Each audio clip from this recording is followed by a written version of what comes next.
This episode is brought to you by some amazing people. The Diz Loki, Multifaceted Jules, Eric Booth, Patrick O'Leary, Taban R., Gary T., Eddie Tab, Diane Boss, Mecca Mickey, T-Bone, Jeanette Angel, Kelly Lewis, Richard and Fern Harrison, and Nathan from The Quantum Show. And a special thank you to all of our subscribers on YouTube, Spotify, and now over on Rumble. If you wish to support the podcast, you can hit that join button below to become an Eyes to That Sky member. Or if you want to join the Patreon or to provide other support, the links are below in the show description. But now, on with the show.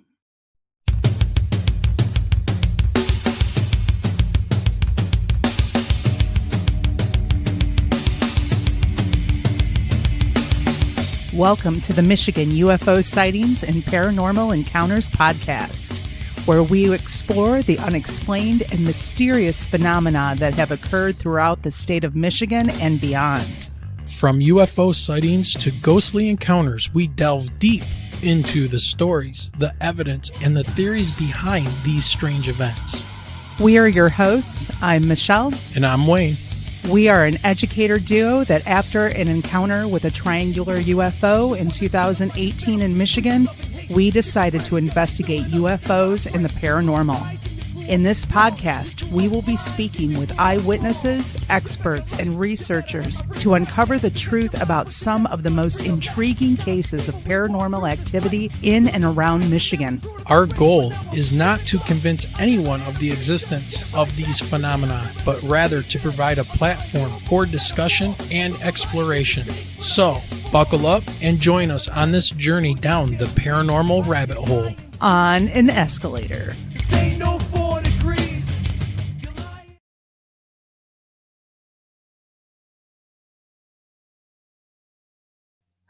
All right. Welcome, everybody. And it's going to be a great show tonight. Michelle is here, but off to the side. Yeah, I'm kind of under the weather, guys. It's been a rough day. It has been. So it is Sunday, January 19th, 2025, and we are coming to you from deep within our bunker. We're hiding from egg-shaped UFOs and Russ Cawthart, so we'll see how that goes. In the shadow. Hiding from TikTok. Hiding from TikTok, yes. And we're in the shadow of the great Motor City, Detroit, Michigan, and we want to thank you for joining us on this second episode of the new year of 2025. Woo! If you add those all up, it comes to 9. Uh-oh. And man, has it been a crazy day today. Oh my God, so much stuff going on. But we'll get into that in a little bit. All right. And also, so we've had a couple cancellations, some sicknesses happening. So we're going to have Jared on from RKEO-X and Not Aliens. And Kristi will be joining us here shortly from RKEO-X as well. But first of all, you guys all know the deal. If you got a story that you want to share with everybody and tell us, Michelle, what do they do? You need to email the show at mi.ufo.podcast@gmail.com. Absolutely. Send us those sightings. Send us the photos, whatever you want to send. We'll take a look at it and see if we can throw that on the show. Also, your donations make everything possible here for us. So, especially with lovely StreamYard going up to like $45 a month. But if you want to make a donation to the podcast, you can do so via PayPal, which we need to do a quick shout out because Nathan from the Quantum Show already hit us up with a $3.33 PayPal. Thank you, Nathan. But there's also super chats. You can buy us a coffee. You can check out our merchandise store and buy t-shirts and all that good stuff, as well as join the Patreon. All of those links can be found down below in the show description. And don't forget, you can also become a YouTube member for just a small monthly fee. You get to use some cool little custom emojis in chat during the live sessions. And also you will get a shout out like you saw at the beginning here with Michelle giving you a shout out. And also in our credits at the end of the live stream, you'll get those shout outs as well. All right, Michelle, why don't we go ahead and welcome everybody in chat while you're hanging off to the side? Oh, geez, where do I start? Well, we've got Rick Davis with us tonight. We've got Diane Boss. We've got T-Bones, Straw Dog. Let's see, Nathan from the Quantum Show. Gary is with us tonight. Tabin is with us tonight. Let's see, Carmundrum has joined us tonight. Yep. Notice the emphasis on that name. Yep. Multi-syllables. And I think that's about it for right now. Oh, we got some lurkers. We always have lurkers that watch. So anyways, thank you for joining, everybody. So this show is going to be kind of interesting. There's a lot to talk about with our guest. So I'm going to go ahead and let's just dive into this. I'm going to bring him on. No, everybody, it is not Nicolas Cage. It is not your space cowboy. It is Jared Murphy from Not Aliens. What's up, Jared? Hey, how are you? I am doing pretty well, considering. Yeah, well, we've all had our health crises. Exactly. But here we are. Yep. And we got to bring somebody else on. The one, the only, the lovely Kristi. What's up, Kristi? Hello, hello. I got to remove my banner because it's cutting our heads off. There we go. All right. How are you doing, Kristi? I'm so ready to dig in. I'm like, yeah. Jared put out a little video that you guys did not too long ago, and I was watching it, and you were like, finally doing a video. So here we are. Finally. Yes. We can't, I don't know if we can rely on Roser or not. So that's just a dig at you, Roser, if you're listening. But yes, he's sick today. And so right now, I didn't just text Jared and say, where is Roser? So I've talked for everyone listening. Michael Roser from Dark Hour Paranormal was going to join us. He is under the weather. He was going to be streaming though. So we're doing something unique right now. We're on Michigan UFO Sightings. We're on RKEO-X.com. We're on Not Aliens on YouTube. And here we are on Michigan UFO and possibly Dark Hour if Michael's not completely in a coma. Correct. So yeah, we're streaming everywhere. We got a chat going. I don't know. It's good, right? Yeah. Kristi, I mean, for yes, one of the points tonight is we're going to be talking about RKEO-X and everything else coming up that Wayne is involved in also, and Kristi and I, but so is Michael. But hey, from our low-key launch already, I've looked on Not Aliens on YouTube, and we already have 102 views. Yeah. Ooh, and that was us just with both hands tied behind our back and working out audio issues. Yeah, and which is good. And I've seen Rex is here from Leak Project. I think he's watching from your YouTube channel. So now I feel really guilty. Rex, buddy, I am so sorry. Rex, for everyone listening, Rex and I have gone to the Grand Canyon together, look for the G.E. Kincaid Cave on Navajo land. I've been on Rex's show multiple times. Rex is a great buddy friend. We've been to Arizona together. We've done other stuff in Utah. I really love you, Rex. I am so sorry I haven't talked to you for a while. I got out of the hospital. I did talk to him for a little bit. Yes, everyone, I was dead. Mentioned that on our first RKEO-X podcast, which is one of the reasons we're here, is to talk about RKEO-X.com, and it won't get too repetitive. But kidding. And what? I said death. I'm just kidding. Yeah, and everyone has excuses. Fair enough. Yeah. Rex, and if people don't hear that enough from you, I can put it up right there. So there you go. See, okay, I'm going to stop talking because all of us, you're looking at three of the owners of this, which is RKEO-X.com. We're going to be going on lots of adventures and filming lots of things, and we'll have a weekly podcast. And Wayne and Kristi and Michael, whenever his soul arises from the crypt he's in, will also be doing podcasts with us, but also research. I mean, this year alone, I don't know, Wayne, you and I talked earlier today about all the events that you got coming up and the conventions and things you might be doing. Roser and I have been talking for a while about, his originally Before I Died, which will be a reference point for everyone for at least 6 more months. We were doing a documentary about Montauk and the Montauk Project. And Right. fortunately, of course, Roser finished all that out on his own. D'Souza's in it. The documentary went well. We're talking about more work this summer. And then, of course, there's our last RKEO-X trip to Belize, which included Kristi and not Michael, not Wayne this time, but Nope. we did hire 140 Mayans and we did work on Mayan ruins. So that, whatever, more stuff to talk about. Yeah, absolutely. So I made a little list of topics that I wanted to talk about and bring up with you guys. And I know Kristi kind of brought this up in one of our chats, and I thought it would be cool to open up with some of this stuff with the UAP and everything that's been going on, considering what was released on the 18th yesterday from News Nation. And that was the new Ross Coulthart, I think that's how you pronounce his name, on News Nation just released a new documentary UAP whistleblower thing, where we had a tier 1 special operator that decided to come forward and report being part of a retrieval program. And not only that, had a video of a craft that they went and retrieved that they had slung underneath a helicopter. So I've got that kind of stuff ready to go here if you guys want to talk about it. But Kristi, what did you want to get into and talk about with all these fine people that are watching? Yeah. So the first question I had was Something happened with your microphone. Go ahead. Tell me what it was. I think you got too close. It Okay. totally You're just loud. everything. There you go. Good now?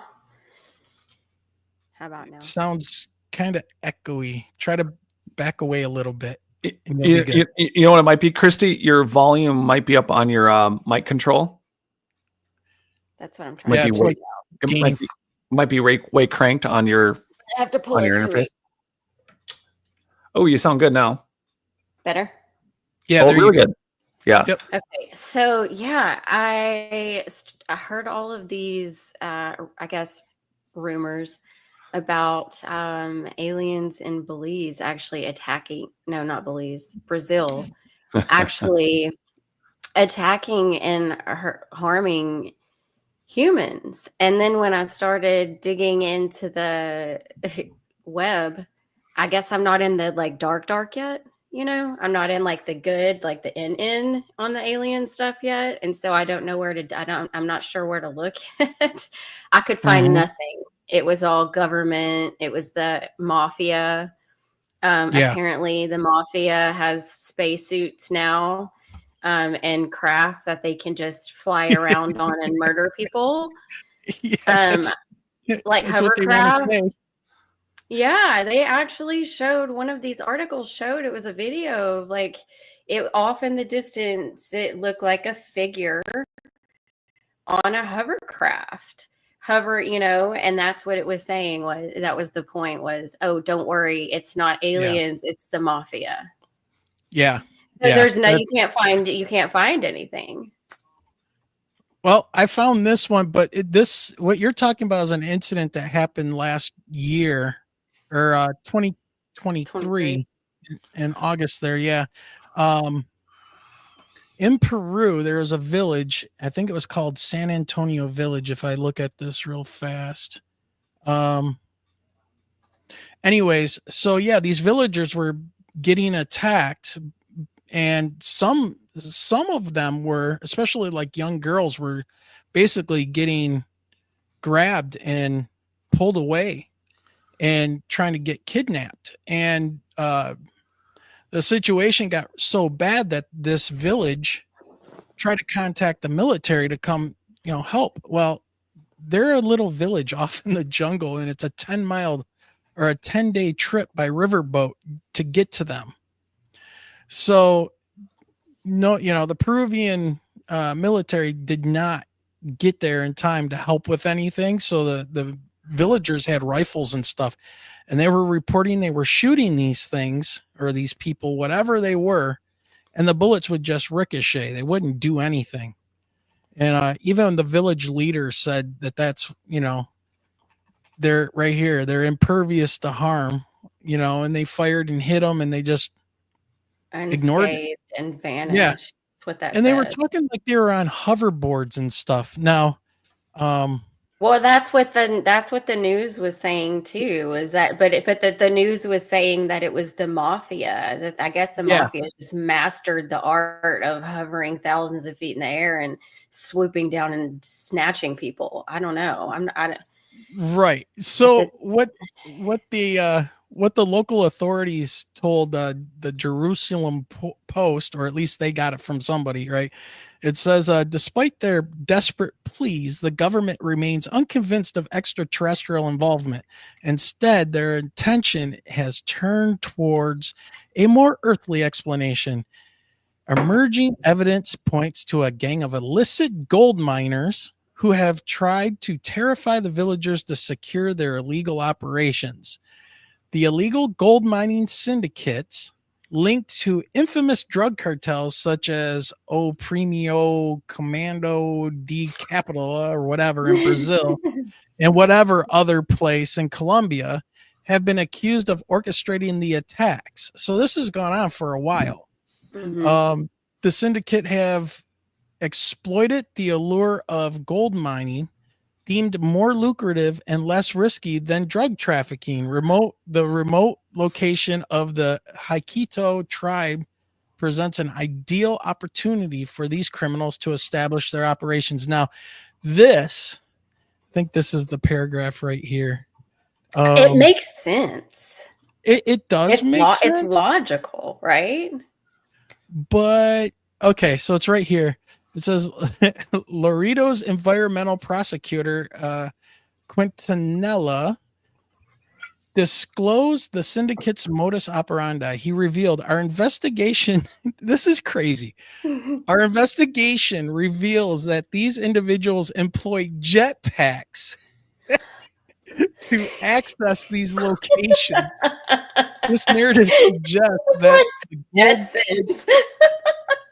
the gold cartels strategically employ jetpacks for both criminal pursuits and their enactment of their eerie, terror-inducing assaults, diverting attention from their illicit gold mining endeavors. I mean, it's creative. It's creative, right? But I mean, And by the way, big thanks to Aaron's Energy 313 and Shelly Montgomery for becoming a Eyes to That Sky member. Thank you very much, ladies or gentlemen, depending. So, yeah, crazy stuff. I don't know. jetpacks. It's When not you heard about this, aliens. what did you think? Jared, maybe your book should be "It's Not Us, It's Jetpacks." It's gold miners. I like that kind of a Flash It's not Gordon. aliens, it's jetpacks. Flash Gordon. I think something with like Ted and Flash Gordon, like currently. That would be great. You know, it's like, I think for everyone who's trying to level up and figure out how all this is working or what all of it is, or what is it? Is it aliens? Is it us? Is it advanced military, or is it clandestine government organizations or something? You know, I feel like the best giveaways are, you know, does it involve a plasmoid or does it involve a jetpack? And That's the thing, and it seems to me like it's like the TikTok world is where you get the know, you know. That's where I'm getting all of my crazy information is on TikTok, and it's every day. People are posting these crazy videos, and I'm like, what is? And now, guys, today I open up TikTok. Well, it was banned the first part of the day, but then they unbanned it, and I think they're going to ban it again for a little while tonight and then unban it again tomorrow. I don't know. But anyways, the first thing I see is now apparently the mothership has landed in the Gulf of Mexico, and we over a naval base somewhere in the Gulf of Mexico. And the Galactic Federation just wants everybody to know they come in peace. Yeah. You know, Kristi, you bring that up, and I was thinking about this because I was watching an interview with Lou Elizondo, and of course, everything with him is national security, this, that, and the other. Okay, fine. But this is where I have issues with some people, and I know we've got some people that have been on this show and watch from an audience and things, where I have to draw the line and go, if you don't know for sure that they come in peace and all of this stuff in the Galactic Federation, then let me tell you something. I don't trust them, because where were they when we were developing the nuclear bomb? Where were they helping Nagasaki and Hiroshima? Where were they when we were testing and Russia was testing hundreds? I know, but isn't that like the Nuclear same bombs. as the God question though? Isn't that like asking like where was Yeah. God when Right. my baby was in this accident? And where was God when, you know, it's like everything is as it should be all the time, I think. Can we also discuss how the moon it went like what, 4 days, 5 days without changing phases or something like that? There's a lot of weird things. It's like a lunar standstill. I just don't know what the heck's going on in the world right now between the moon. Is it even a moon? You know, today I was with a really good friend of mine Is the Earth flat? Come on, Wayne, you first. Actually, everyone in the chat. Remember, okay, we're about to answer the question about is the Earth flat and what's up with the moon. But on that note, for everyone in the chat, RKEO-X.com. We are all owners. We are all going to do more of this. We're going to be doing it all together on RKEO-X. And we're also going to be doing a weekly podcast, but we are broadcasting everywhere because we're talking about the flat Earth and, of course, the moon, which makes for great questions. Well, the moon is hollow. We know that. Yeah, rings like a bell. Yeah, everyone. And so is that where the Galactic Federation is meeting? Is in the moon, inside the moon? Only in Star Trek. Okay, for everyone listening, you know, I'm half-assed joking, but here's the thing. Kristi brought up a great point. There are many people, you know, you learn about all this stuff, you start waking up, you start going, and the minute someone is giving you an activity of an alien, a society, anything, if it sounds like Deep Space Nine, it is Deep Space Nine. Yeah. They're just making it up. Because here's the thing, you can't argue with people who have downloads because they're connecting to the ether and they're part of collective consciousness and they say they have a dream and then they're like, yeah, there's a Galactic Federation. It's like, can't say no. So just if you're digging into all this, if you were an interdimensional or intergalactic traveling, quantum controlling, subatomic particle conscious alien, do you need gold from Earth? Do you need slaves to make gold from Earth? Do you need to come to Earth for gold? There's one. Why gold?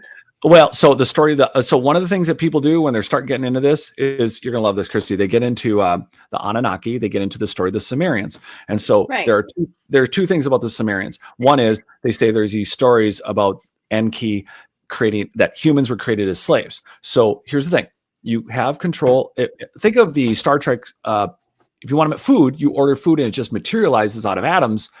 That leads to two problems. One is, if you can rematerialize a whole human being, why do they ever grow old?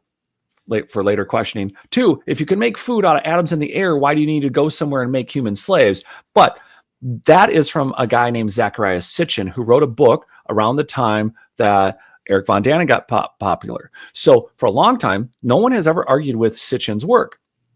The reason is because Sitchin took cylinder seals, which kings used to, like, I wrote a note on a tablet, I'm going to put out my stamp on it. I put out the cylinder seal, and there's images on the cylinder seal. So Sitchin made up a whole bunch of crap about the stories of the Anunnaki and what they're going to do, and then that sticks. So when you're just getting into all this information and you're just downloading, you're just trying to like suck all of it up, one of your first things you learn is, oh my God, the Anunnaki made humans. And it's like, except for the fact that Michael Cremo, who Kristi and I have interviewed, wrote a book 30 years ago, almost, talking about ancient human finds that are tens, hundreds of millions a year old. So humans have been here for much longer than Anunnaki, but people will go off about the Anunnaki creating humanity for slaves in order to mine gold, because apparently traveling across the entire galactic universe for gold is important. But try to stop someone in the middle of that exciting experiment. I have a hard time with that. Theory. But yeah, especially when asteroids are loaded with all types of minerals and precious minerals and stuff. That's hard for me to get on board with. Well, it's really hard because when you're just starting out, it's like, oh, the Anunnaki are ancient and they're mysterious, but that's all that's all post Younger Dryas. That's pre-Diluvian, or it's not pre-Diluvian. It's Diluvian, and it's only 5,000 years old. We have millions of years of human history and antiquity, and even if you just count the megalithic ruins, you're talking about pre 12,600 years ago. So whatever the allegorical stories are, again, we're just Schrodinger. All that stuff is in the last. Really, for us to really understand the last 40 years. And remember what sorry to interrupt, but remember what he said about the further he dug into quantum mechanics, the more freaked out he got. He wished that he had never dabbled in it. Remember? Yeah. And then we jumped in that rabbit hole one day, and it was just like, but why? Why? Right. Why? What did he see? What freaked him out so bad? Because here's this brilliant mind. Yeah, who knows so much, and then he gets so freaked out by quantum mechanics, and it's just, what did he see? What did he uncover? What did he discover? So Kristi and I were talking about, basically there's a paraphrase. I'm paraphrasing it too. Schrodinger's just said, I'm sorry I had anything to do with it. Because when he looks at the reality of how quantum mechanics actually works, it looks more like witchcraft or sorcery. And he basically, I'm sorry I had anything to do with it. Was his answer. But as a follow-up, Kristi, I haven't talked to you guys in a while. There was a news article yesterday morning or today that had a massive leap. I felt, so for those that don't know, quantum mechanics is they're making quantum computers. But the thing, if you want to dig into this, for everyone listening, believe it or not, this is super exciting. Don't look up quantum computing. Look up the word spintronics. Spintronics is the science of actual quantum computing. It's all about the theoretical spin of an electron, right? So they control an electron, and an electron can spin many different ways. In a computer, it's binary, it's 1 or 0. But when you spin an electron, well, it's an orb and it's an electron. So that's quantum computing. So spintronics is where you're going to find a lot of articles. And if you're going to go deep dives, do it. However, today there was an article that said Schrodinger's cat. The whole idea is you put a cat in a box with poison, is it alive or dead? And they were trying to explain the duality of that somehow in almost a godlike way. If things happen at the quantum world, what freaked Schrodinger out was that your personal observation of a quantum experiment affects this, not only that quantum particle, but it can be in 2 places at once, and it can be in 2 states at once, and maybe even more. And they figured out a solution today using the idea that if you put a cat in a box and is it dead or alive, and the whole theory around that, they have used it to resolve one of the major hurdles in memory for quantum computing and spintronics, which means that we are this close to this bracelet being my phone, being an infinite computer system, an infinite health system, anything you can imagine, anything. You're literally, the next time you get a tattoo, it can be, for anyone out there, you can literally get a tattoo, and that the ink itself, they've actually already experimented with electronic signaling systems within a tattoo. You could just have it could be a dot on your ear, and that could be your entire world. Well, I'm going to tell you something, Jared. I used to train years ago with a guy that was from Japan, and he was over here working on his MBA at U of M. And we would go and train, and we did our martial arts things, and we had our students and all that. And he was working for a company out of Singapore, I think it was. Now, this is years ago. I mean, we're talking early 90s, right? Yeah. And they had developed an ink that they would put on your Tide bottles, your milk jugs, all of this stuff over there. And what they would do is they would drive around with a van that had a signal dish on it, and they would just drive past people's houses really slow and swing that dish, and it would tell them how low their milk was, how low their Tide or whatever was, and it would collect all that information in a database, send it out, and the next thing you know, those people are getting mail, with coupons. And well, so this ties into some of the things we're going to talk about on RKEO-X, and we've talked on your show, and we've talked with all the great guests that we have and the stuff we're going to have in the future, is that there is clearly a time period where, like with Kristi and I talked to Michael Cremo, we got 5 hours to share with you guys over time that we're editing up. But one of the things we talked about is, this would not exist in, let alone 10,000 years, try 100,000 or 200,000. The kind of things that would remain in a million years, or any of this would, even in tens of thousands, it would just be dust. And so what we're looking at is either what we think of now as solid state drives. Michael Tellinger joked that one day some kid's going to take a USB cable and plug it into the Great Pyramid and get a download. And that kind of technology is probably going to happen with this quantum thing, because spintronics is allowing the control. Look, we came up with the ability when Ray Kurzweil came up with the singularity is near. He was quoting science in 2006 and 8, where they were able to create quantum. They could take 87 atoms, make a factory out of 87 atoms that could then make smaller machines that could then be released into a blood system and could be Wi-Fi controlled. Yeah. And that's one of the things that's discussed in the singularity. So what in our ancient ruins, and therefore maybe even in our own biology, how much of this are we looking at coming back to face-eating aliens? The reality is that how much of these aliens, which is the premise of, for those that don't know, for it's not aliens worse, it's us. The whole point is that, yeah, there's space traveling anthropologists and aliens. However, what if it's high-tech humans that have still the biological abilities to tweak their faces and their bodies to do what matches their equipment and their technologies, and they've just so hyper-bred themselves into whatever they want to look like. They look like reptilians or giant Sasquatches, or you fill in the blank. But these are some of the things that we should be exploring, right? Yeah, exactly. I think once you collapse time, then that's the solution. What? That is exactly the solution. And we're done. Yes, we're going to collapse time. Yeah. That's it. Let me get that. We just cease to exist.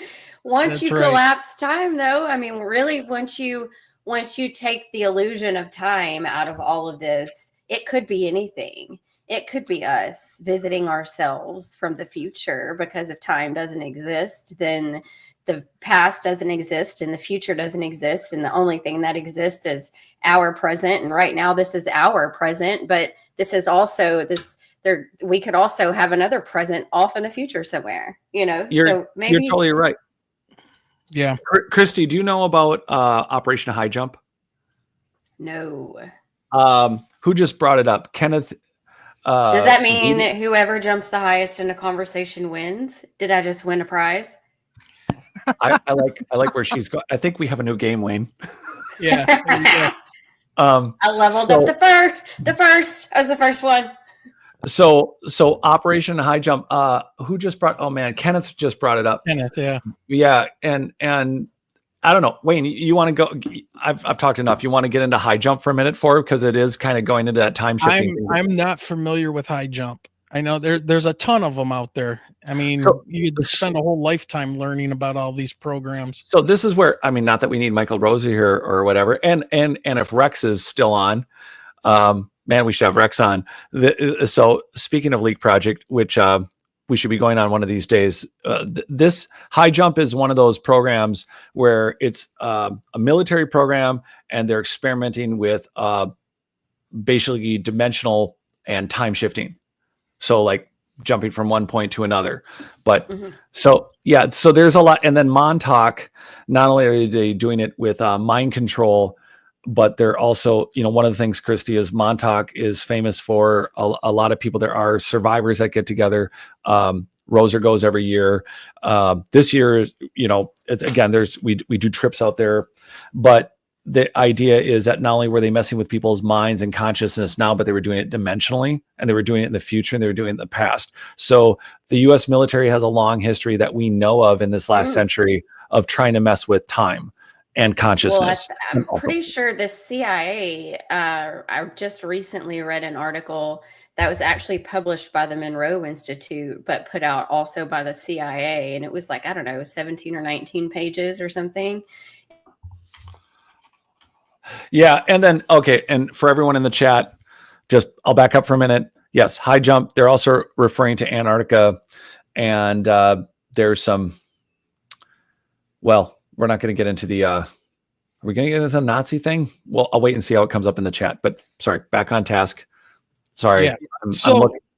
So we're gonna swing back around to the ancient civilization and tech stuff. I want to close this out really quick with what went on with News Nation. So I want to play this for everybody. It's the thing that's making, and I'm not gonna talk too much about this, and you guys can chime in if you want.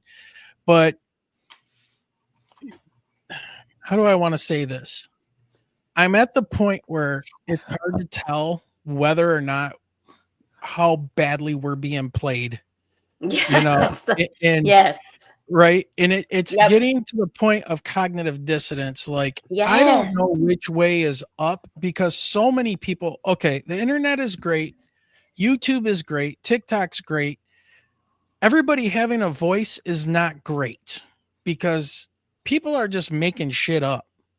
And it's getting ridiculous. And people who are real experiencers like Michelle and myself that are trying to figure out what is going on. We don't know if the government's against us. I mean, I've got people in 8,000 people in my Facebook group. You know, I have to weed them out because they're disinformation people from the freaking government. They just come in there to call everybody stupid and whatever. Then I block them and then they come back a different way, right? Oh, this is, your camera is, it's just blurry, zooming in and out, yada, yada. It's this kind of stuff. But then you get News Nation, who puts together a huge show like the one that just aired yesterday. Now, for people that want to believe, you're going to believe it.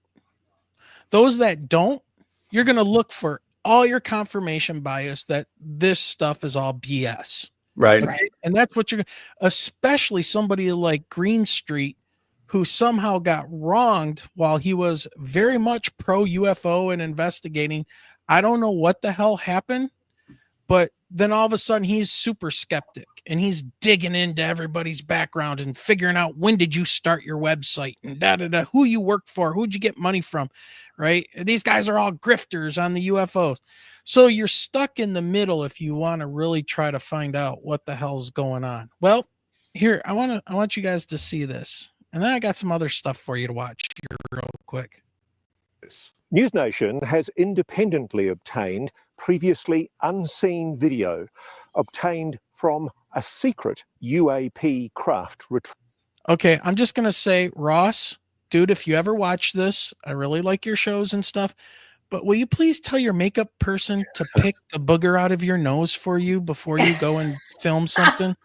Please, for the love of God. I don't know if he's got a wart inside of his nose or he sneezed and nothing came out, but for God's sake, dude, please. Okay, anyways.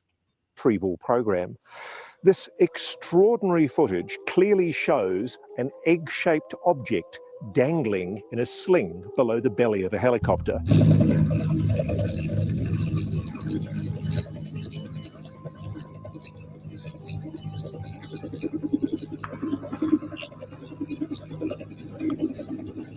Let's slow this down to take a closer look. Okay, just a bit of context here. A lot of these UFOs are Tic Tac or egg-shaped type UFOs. This has been, one of the biggest reported things, and this guy comes forward. It's not his video, but he worked in these retrieval programs where they would go and retrieve these craft and bring it back. He says, they are definitely some type of alien technology, but, he was just the helicopter pilot and kept them underneath the helicopter. And that's, it is what it is. Right. And then they got a video, News Nation did, of exactly what he was talking about. So they're going to slow it down here. So just for context, there's no wings, there's no propulsion system, no nothing. That's an egg-shaped UAP suspended from a 150-foot long line. We're told the craft is about 20 feet long. The egg suspended in a cradle. And look how careful the pilot is as they bring their precious cargo into land. Let's freeze frame here to look at one of the clearest images of a UAP ever taken. This is Not no that clear. blurry light in a distant sky. The source of the footage putting themselves at incredible risk to record this UAP retrieval. Look at how perfectly smooth the craft is. No markings at all, and no visible means of propulsion or way to see inside.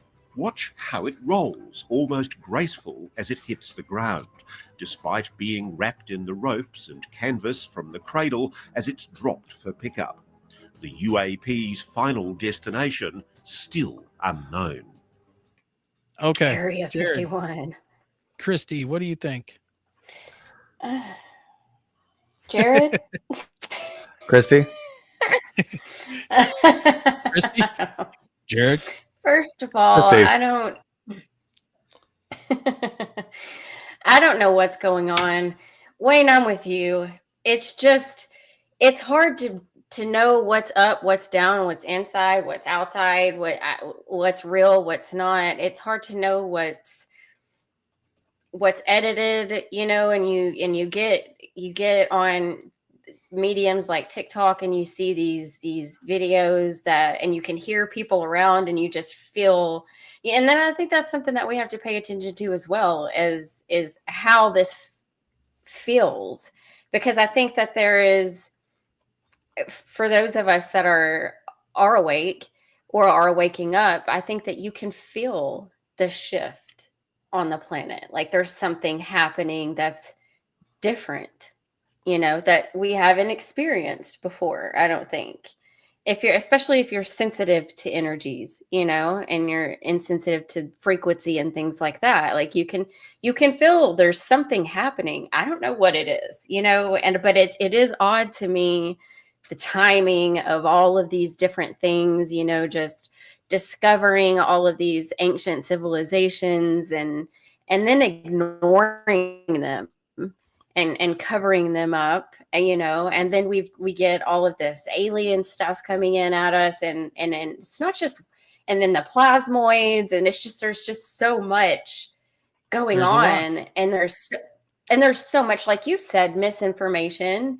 And then there's just a lot of also footage that you never know. Everybody wants to be famous now. So like, you never know what kind of videos are being put out there, you know? It's just, I almost feel like it's just a wait and see game, you know? Like it's just I just kind of accept that it is what it is. And if they want to beam me up, Scotty, take me home. Like, let's go.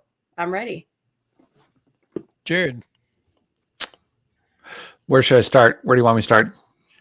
Just your thoughts on, was that a UFO being recovered? I mean, if you didn't watch the documentary that they put out yesterday, you know, I'm just asking you what you think on that, because this is going to relate to what you were just saying about quantum stuff. The hard thing with what you're seeing in the video is it's strapped, you know, fully. So you're seeing a wrap around it. So what I see is that orb-like object in a canvas that can carry whatever weight it is. So my first thought is like, how heavy is it? And it's hard for me to discern the object when it's already wrapped in a tarp. Yeah. So we're only seeing a strip of the top, and then we're seeing the top and the bottom, but we're not seeing the whole object. So it's really hard to look at that and say they picked up a boulder. I mean, that's what they're going to say, which is annoying. But then it's like, okay, well, all I see is they picked up something heavy and they're carrying it on a helicopter and they're filming it. And it could be wrapped, you know, it could be wrapped to look that way on purpose, you know. And well, that's the other thing. I'm a little bit of a skeptic when it comes, I don't know. As much as I want to believe, like, you know, and what that is, I guess, like, I would just have to do a little more digging on the pilot and the if they want to just let us look at it, maybe we could call someone. Exactly. Well, that's just it, right? Well, here's something I want to show you guys now that we've kind of talked about it, and you know, you saw it and everything else. But all right, so I'm gonna go to one of my least favorite people on this planet. Internet fight. But I mean, He's the man when it comes to science and everything. Everybody just adores him. Oh boy. Yeah, I do Neil like deGrasse Tyson, right? Okay. Yeah. So there is a product out there called aerogel. And I'm going to play this. Neil, you're welcome. We're playing one of your videos on here.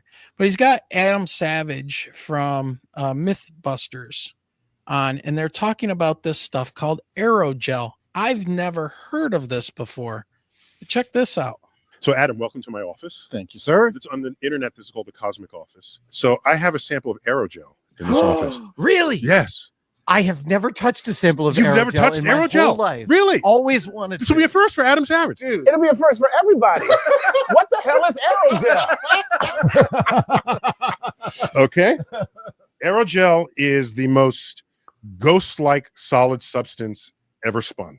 Really? Yes. And it's used for NASA.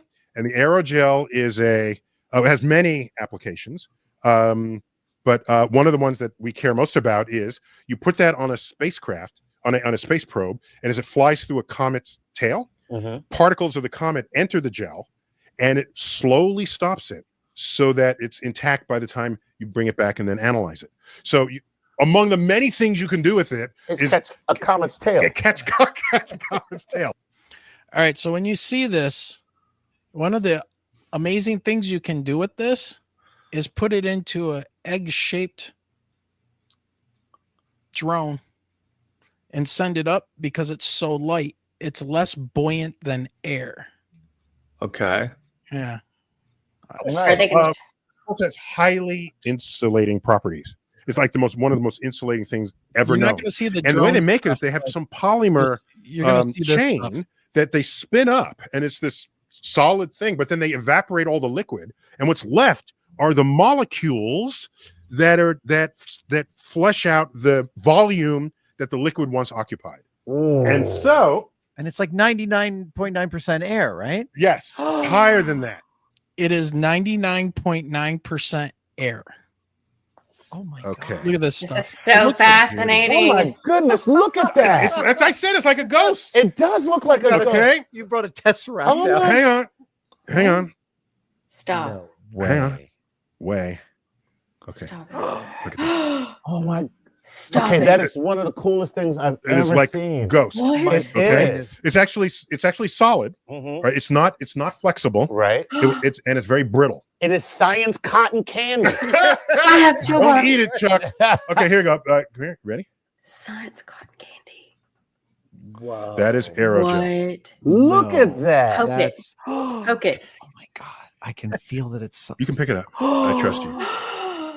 It's like a ghost. that is That it is is so excellent. like a Casper ghost. were It's made just of really anything. bugging my Casper would be brain. made of aerogel. That's crazy. We're made of Hold Hold on, look at this. That Look is at cool. now.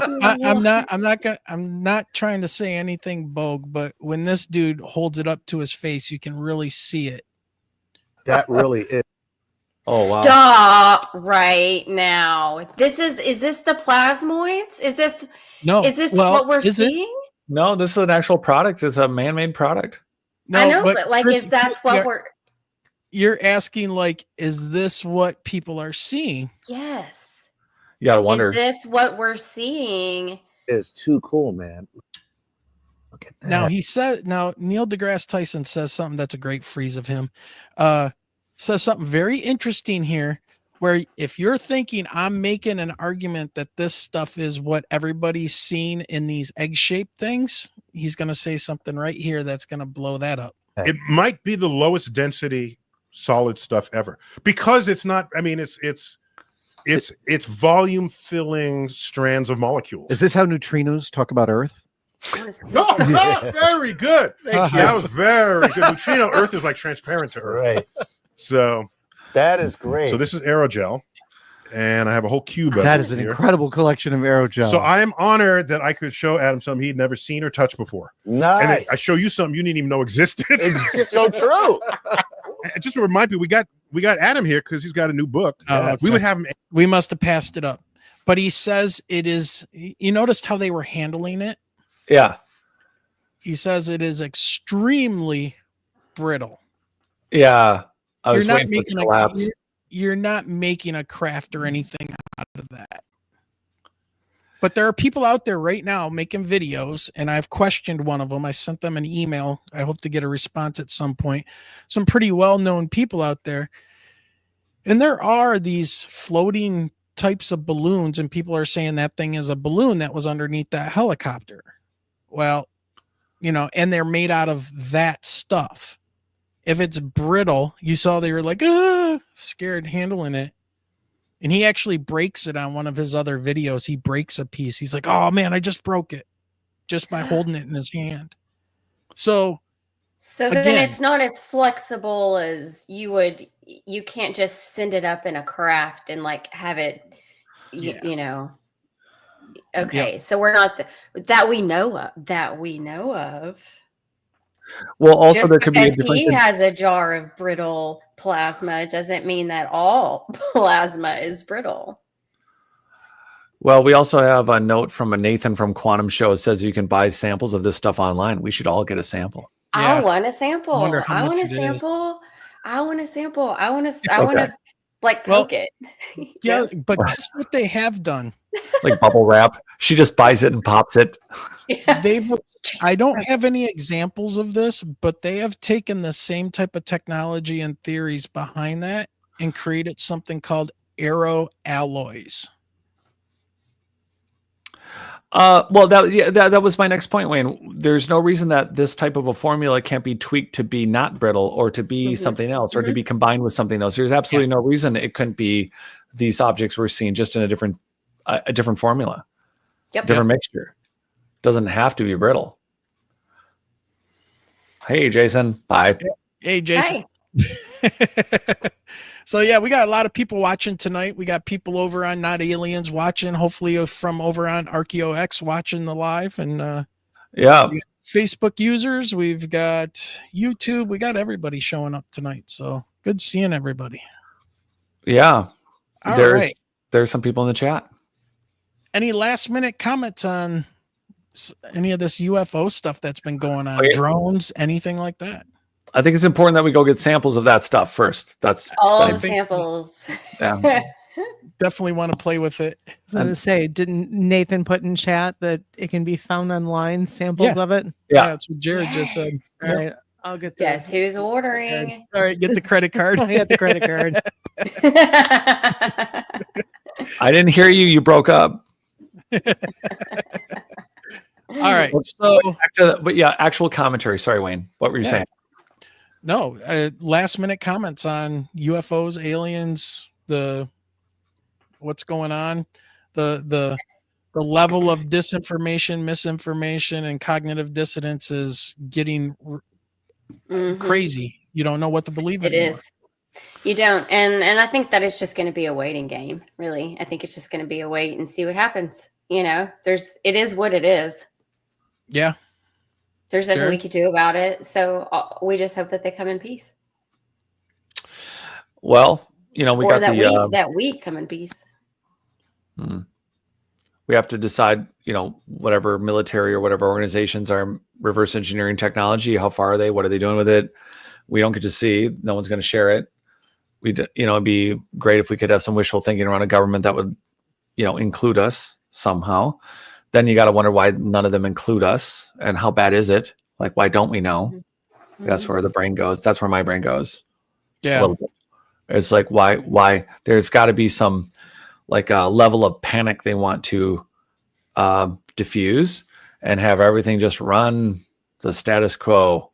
And I don't think it's just to keep us stupid. I think it's more like people already have anxiety and frustration. And the reality is that maybe if they knew how complex the whole thing is going, it would maybe be a little too, maybe the pharmaceutical companies would be happy. Well, I think it would just be a complete system meltdown, and then it would just be chaos. I mean, look what happened. I won't say what made everyone buy toilet paper, but what would everyone buy if everyone knew? Oh yeah, the run on toilet paper, right? And if we were out of toilet, what are the perfect trifecta? No toilet paper and I don't know, no bottled water. Yeah, Operation High Jump. I don't know what. Yeah, look. So Admiral Byrd. I deflected a little bit for everyone. So I apologize. So there's this story of after World War II, there were supposedly Nazis left in South Africa and South America, and that there's someone that Kristi, I've been doing some recent research or some talk on, which is Victor Schauberger, and he's considered this great naturalist, but his whole thing was around vortexes and water, and actually it's way more quantum and way more Schrodinger.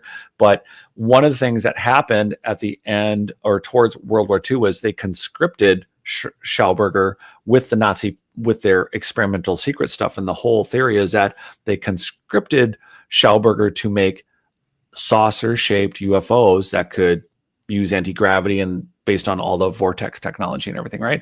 So a bunch of Nazis may or may not, and yes, the Germans had a base in in Antarctica, and that base is like number 126 or something. It's abandoned officially. People have been back there, and but the idea was that a bunch of Nazis made it to to Antarctica, and specifically were experimenting with saucer technology. And then Admiral Byrd and a whole lot of U.S. naval combined forces went to take care of Nazi flying saucer technology people.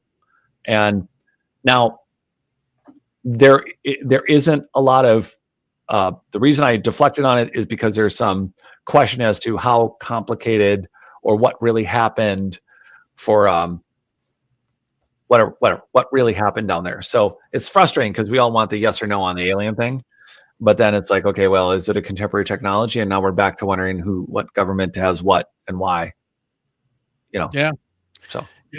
Yep. And by the way, everybody, make sure you guys head over to www.RKEO-X.com for our newest website that we got going. And also don't forget, Jared's over on YouTube at Not Aliens. Yeah, that's true. I'm still there, but a lot of what we're doing is our shows now. We'd like you all to, there's no subscriptions. You just have to go to RKEO-X.com. Our live shows will be shown from there. We'll be promoting it on YouTube and what have you. But for all of you out there that want to join in, the podcast will be live from RKEO-X.com. And we would very much like you guys to check out the site. We'll be posting a lot more there and stories. The site is just up and running.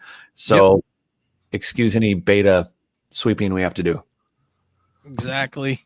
It's a work in progress right now. So, but Wayne, yeah, and Michael Roser, Wayne, yeah, Kristi, myself, will all be doing shows from there. We needed you guys to hear about it, know about it. Maybe we'll talk about it again on Rex's show on Leak Project, and we will catch up anyway, Rex. Yeah. And don't know if you're in the chat anymore or listening, but thank you everyone for joining. We're pretty much wrapping up, aren't we? No, we're not. We got segment 2. I hate to say anything. Sorry. Everyone stay here. This is my show, damn it. We're not on RKEO-X next. We're not on there yet. What Wayne said. All right, so let's jump in because I know people are really waiting for this one. They wanted our feelings on the UFO stuff, and really, honestly, I can't make an honest determination on anything about that right now. But let's take a look at this. Let's kick into our ancient civilizations that have been wiped out. Did they have high technology? Did they not? What's going on? And this has now been made official. Here we go. Let's start here. Archaeologists discover 9,000-year-old Stonehenge-like structure in Lake Michigan. They have finally, after years of people talking about this, found and are coming out with and trying to figure out ways to do some underwater archaeology into our mysterious Lake Michigan Stonehenge. So what do we got going on here? Let me just hit a couple of paragraphs off of this. It says, Grand Traverse Bay, renowned for its calm waters and maritime legacy, hides a fascinating past beneath its surface. Over the years, explorers have uncovered numerous shipwrecks that reflect the bay's significance as a hub for the 19th and 20th century trade. Now, a groundbreaking discovery is adding a prehistoric twist to its historic narrative. So we've got Dr. Mark Holly, an underwater archaeology professor from Northwestern Michigan University, has unveiled an ancient structure beneath the bay dubbed as Michigan's Stonehenge.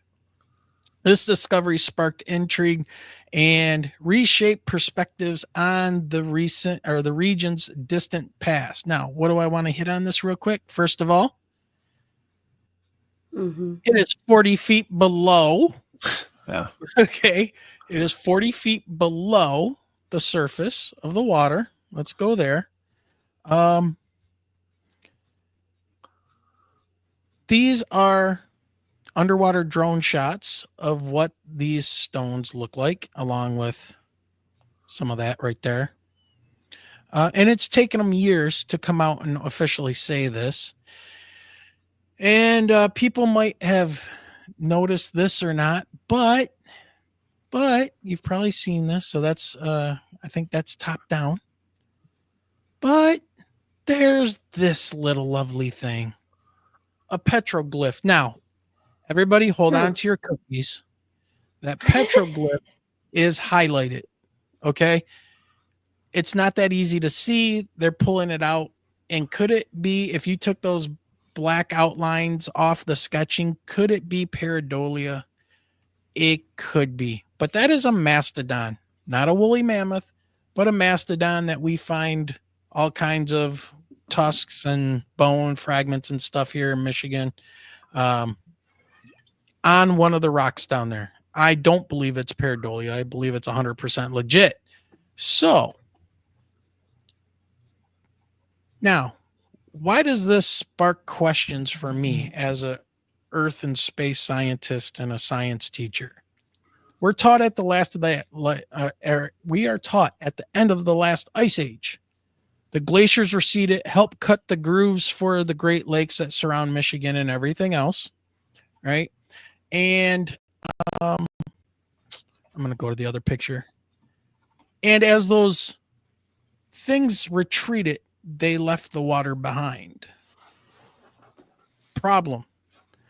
The water had to be gone before it could have been flooded. So when exactly was this built and the water show up? It questions the whole timeline, because it couldn't be there if we had 3 miles of ice on top of us here in Michigan. They couldn't have built that in Lake Michigan if Lake Michigan didn't exist. Okay, well, hold on. Wait, just keep going. Pause. But for those listening, they just heard you say there was lots of ice. What period are you referring to? Let's go back. Let's do it like you're doing it, but what period of ice, glacial ice are you talking about? Last ice age, about 12,000, 13,000 years ago. Yep. All right. Not the younger Dryas, not yet. Not yet. So we're not talking biblical flood yet, but we're talking, this is the ice sheets that made it down into Wisconsin, into Michigan. Yep. Okay. Middle down to like the Ohio River Valley area.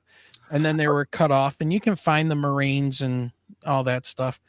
So you think it's really, are you going like it's not post younger Dryas, that it's probably that it happened before the ice age? No. You think it happened post? I'm thinking it happened post, but the order of events that we have been taught are wrong. Because as far as archaeology is concerned, at least how I learned it in my earth and space science classes, you had the ice, huge ice sheets. They melt, retreat, and they carve out the Great Lakes. And as they melt, they dump their water in there. Okay, but that doesn't work. It doesn't work because these things are 20 feet under the water. And are you ready for this? I got something better for you. There's another site that is off Beaver Island. See if I can find it. A stone site here. I want to make sure I get the numbers right. And it's just a quick blurb. That's why I'm having a hard time finding this. But in Lake Michigan, there's another rock site right here, situated 120 feet below the surface along the Alpena Amberley Ridge, This stone assemblage is believed to have been used for ancient hunting practices, possibly to channel caribou. And what are they talking about? In Lake Huron, dating back 9,000 years. So right here, it says similar stone structures in the vicinity provide tantalizing clues about the purpose of the Grand Traverse Bay arrangement. Dr. O'Shea says from the University of Michigan he's studied a rock formation in Lake Michigan dating back 9,000 years, but that one is 120 feet below the water. So even deeper than the one in Grand Traverse Bay. So how could they have been built with the water? That means there was no water. So yeah. Sorry, keep going. No, it just my mind is kind of blown right now because this isn't making a lot of sense. Well, let's go with your earth science background. I mean, to the best of my knowledge, it's more of a question and a agree, but the last dates for a mastodon to be alive was about 23 to 28,000 years ago, right?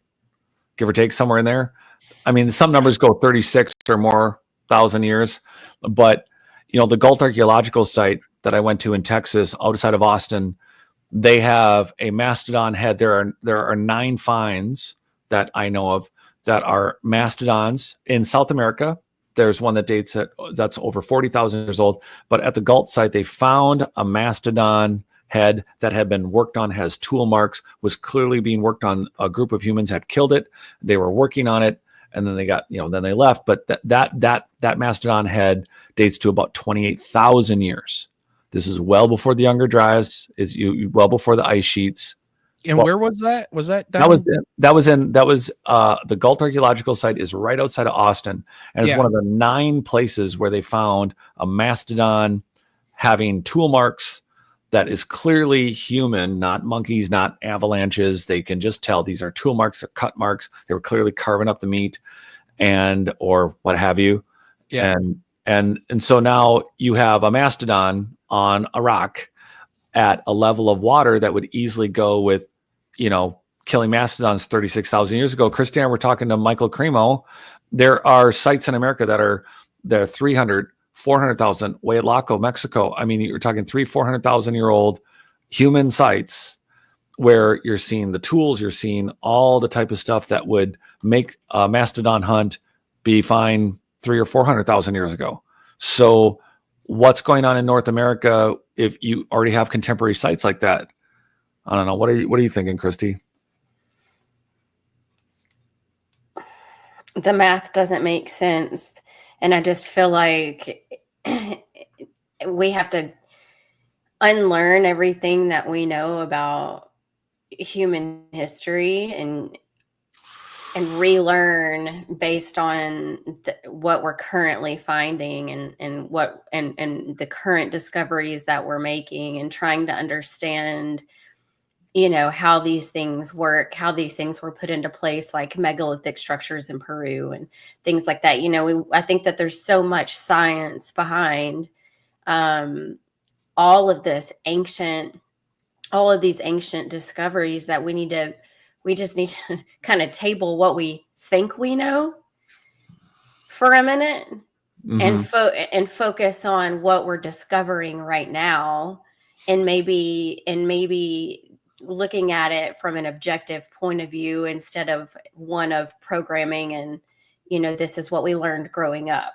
I think it's time at this point. I think there have been enough discoveries made and enough books written and enough information put out there to prove that there's a lot we don't know, and there's a lot of chunks of history missing, and there's a lot we don't understand, and a lot of science that we don't understand. So I think mm-hmm. that at this point, it's just it's time to just kind of table it and take an objective look at what we're finding now. That's my opinion.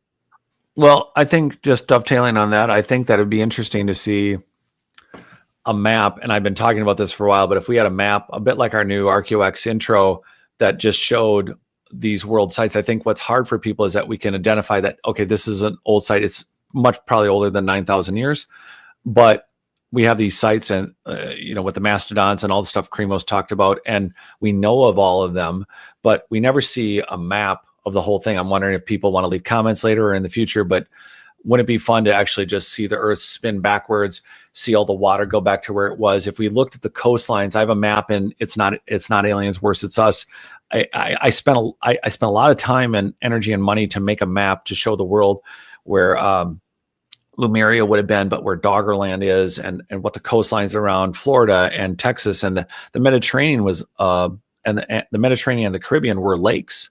They were not disconnected. So when we think of the world timeline, I think it'd be fun to see the mastodon, the kill sites, and kind of put everything, like, here's everything that's 50,000 years old, but here's everything that's 400,000 years old. Here's everything that's 1.5 million. Here's what, like if we could somehow have a map that would show that and how the water, the coastlines were, if we had it in an animation, I think that it's so easy to get lost by each of the finds, isn't it? Yeah, dude. I'm just sitting here trying to think of an explanation as to if they're saying this is 9,000 years old. Let me go back to the article here. It says the stones are estimated to be around 9,000 years old, predating Stonehenge by about 4,000 years. This period follows the end of the Ice Age and the formation of the Grand Traverse Bay, when the lake bed had not yet been submerged. So the question is, the ice sheets retreated. They dumped all their water, right? Because when ice melts, it becomes a liquid.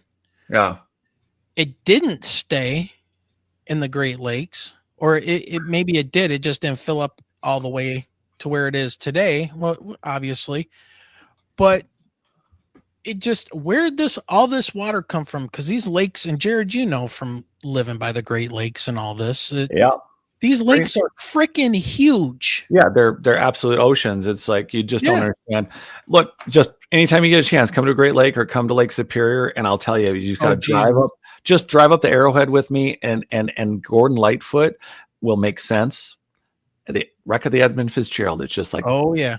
There's just a few songs you have to listen to while you're going up the Arrowhead, and it's like, oh, the Great Lakes. Yeah.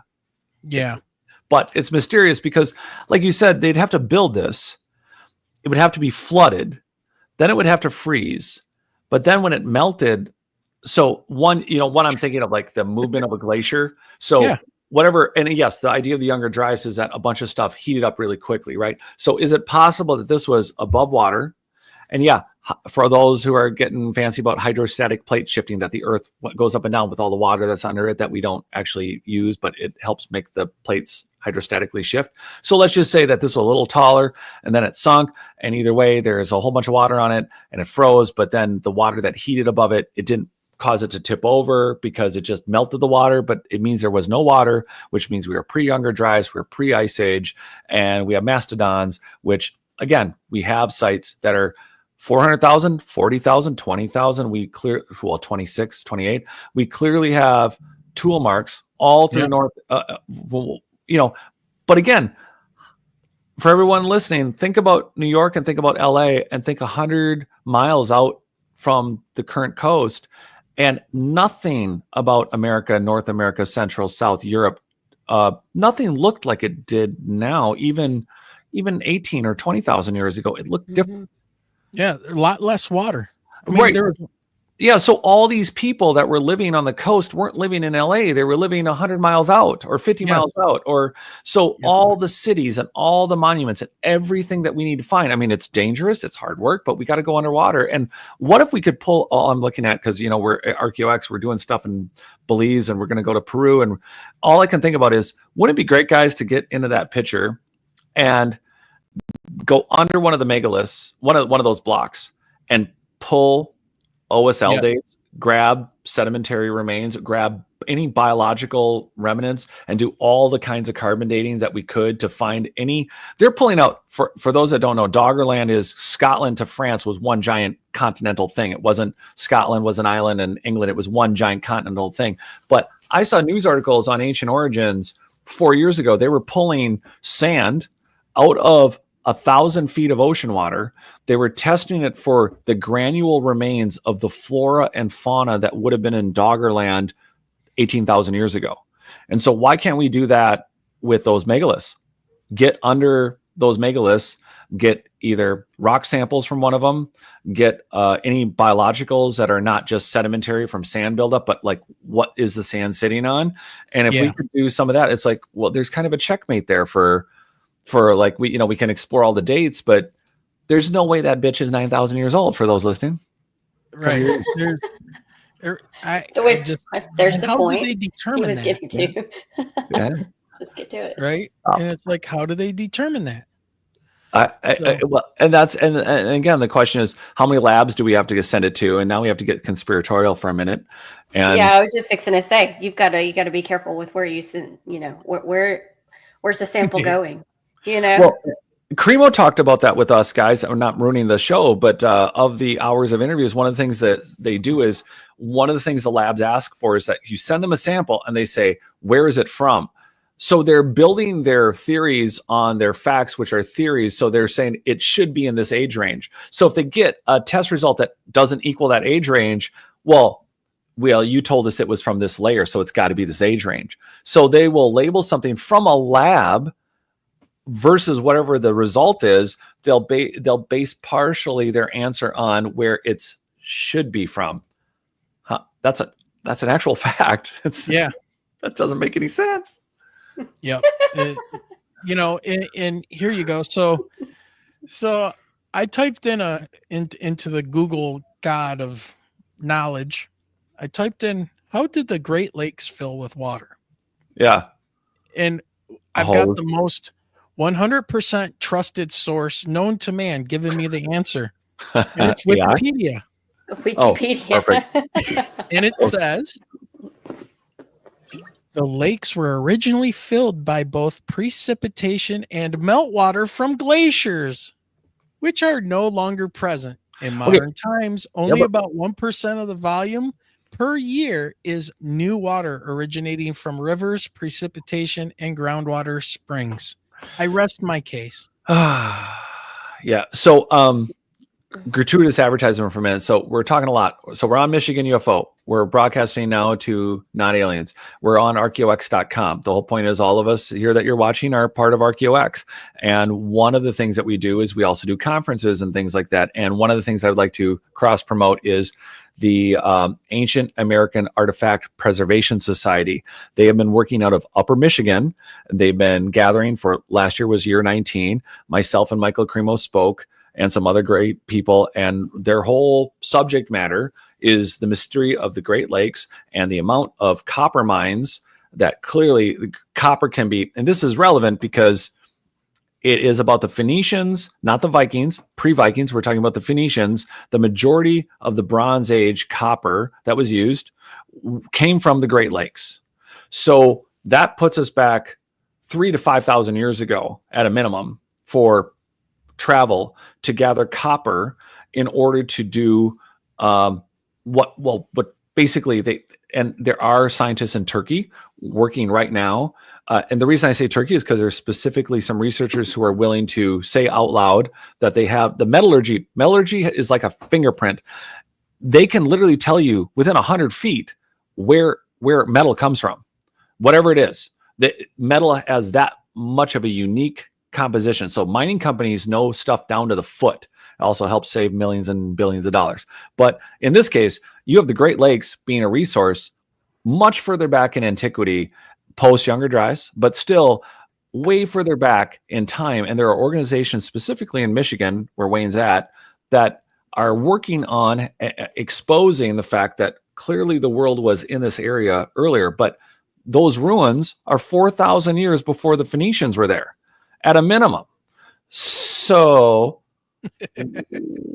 just saying, I'm just saying, one, the next year's Ancient American Preservation Society, maybe you guys want to come, and then maybe you'll see Michael Cremo or other people. But at the same time, besides all the ancient copper mining and Viking stuff and Phoenician stuff, now we have an acknowledgement by mainstream that there is megalithic ruins, and none of them date And here's one more problem with this, Kristi. I'm on a bitch. I bitch to Kristi a lot, and she just listens. I don't know why. The rant. She just lets me bitch. She will not cut me off unless I'm going to miss a turn or something. Sometimes. Okay. So here, I was going to bitch, and now I forgot what I was going to bitch about. This is good, actually. Mainstream's buying into it a little bit. Yes, I wanted to remind everyone listening in the chat and watching the show in the future, and this is something you have to put some discernment on. It's really easy. I grew up as a kid like everyone else. You go to the Natural History Museum, and the first thing you see are people in loincloths. Everyone's banging rocks, and everything's real simple and stupid. And they barely have spears, and you know, they're barely getting by. The idea of cell phones, high technology. What we do is we see these megalithic stones, and the first thing we assume is they are primitive, that they are simple people who, you know, they hunted animals, and we have all we do is all of us go back and picture that it's simple. The thing that we need to point out is, like the megalithic ruins, and someone in the chat pointed out about the ancient megalithic ruins that seem to predate all antiquity and predate the Younger Dryas, the big megalithic ruins that look very advanced, and the constructions are really big. What we can't do is look at specifically Stonehenges, any kind of henge, because the actual Stonehenge in Scotland that everyone thinks of as being famous, there was a core sample taken in the 50s, and that news article only came out recently that a core sample was taken out of one of them because they said, well, it's just a stone. What they found, the most ancient of these megalithics, and this is what I want you to get in your head. Imagine these megalithic blocks being a part of a very high-tech, massive construction of some kind. The blocks were left after some abandonment, and they were turned into a henge or whatever. But specifically, as an example, Stonehenge has megalithic, some of those monumental stones are made out of silicrete, 100% silicrete. This is also used in computing, but silicrete is basically indestructible. It's something that you would use if you wanted to have a solid state hard drive, but also it's so strong and it's so unique. Why they would use silicrete with a bunch of people in loincloths makes no sense, but they're so weathered. They're so ancient. They look like, but there's nubs, there's specific things on them that make them look megalithic high tech. So when you see a henge in the bottom of the lake, I want you to take off the cap of, it's, you know, people in loincloths, when in reality, it could be the very, very weathered megalithic constructions of a more advanced human society that was here over the time that we know humans have been here, which is millions of years, not hundreds of thousands, not even 200,000, but millions of years. Those henges could be a rebuild of something even older. Just see and look at Kristi. Just go. I think that I just let him go. I think that's kind of like the Incans and the Naztecs, right? Are those the right two? Yeah. Aztecs. Yeah, they just kind of built on top of what was already there. You know, they just Absolutely. built over what the Incans already had. And so I think that you have to, like I said, table it, and we have to start digging stuff up, and somebody else can go dive in the ocean and get samples, but I'm not. I'll watch from the boat safely. Yeah. But I do think that, you know, you're right. In order to, you know, like what you call what we're doing, you know, with this research group is a search and recovery of our ancient past. Because there's just so much that we don't know, and it's just like things are constantly being discovered that's so scientifically advanced. It's like, how in the hell did they make that happen? How, if we don't have the technology to do it, how did they have the technology? Where did that technology come from? So to your point, Jared, when we walk into these museums and we see all these like very poorly designed, you know, human looking depictions of what history looked like, or where, you know, human antiquity began, it's all wrong. It's just all wrong. It was so much more advanced. I believe they were so much more advanced than we are today. So much more. You know, and Somebody had to be. what was that? Somebody had to be. Yeah, Right? well, and that's the thing, and I think for everyone, so this is an exercise I do. So here we have an actual acknowledgement because Wayne, we've seen these pictures, we've looked at the Michigan stuff before, but Yes, now we have. that they're making this acknowledgement. So here's the slow burn that just sucks for being awake. There's potentially very advanced blocks that were not just people banging on rocks and making a stone and making a circle, but these could be very weathered elements of what could be part of the megalithics, that the stuff that you can see. So Stonehenge is famous, right? But you have silicrete, you have these in quotes henges here, but there's also henges in Eastern Europe. There's henges even further east, and that's just what's currently above water. There are other lakes and other places where the landmass and the water can, Lake Titicaca.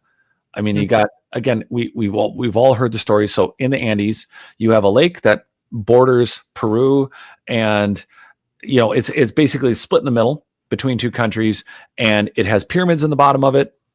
It's a saltwater lake at 13,100 plus feet, and it has seahorses in it. So Which makes total sense. Yes. Why should there be salt water in a lake at 13,000 feet? Someone had a hose. Total sense.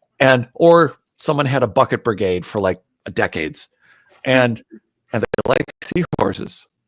It was just trying to keep the people busy. And right. So we have all these locations like this. And so just imagine what I like to do is I try to add up all the locations of henges. And I think, okay, so at some point, some of these stones, some of them are mimics, right? So like the Egyptians that we think of that are in all the movies with Noah's Ark and or whatever, all that, just the parting of the sea and all that.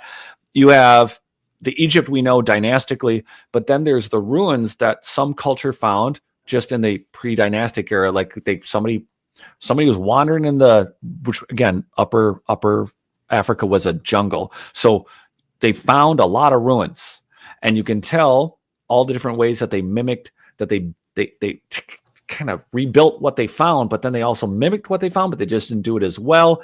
But you have the same thing with these henges. They're taking these weathered old stones, and at some point, the culture that stuck them in a circle may not have been the culture that was using them wire their cairns all over. Actually, Wayne, if I talk long enough, can you pull up the cairns in France? Yeah.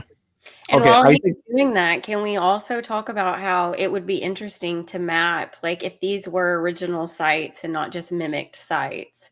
Yeah.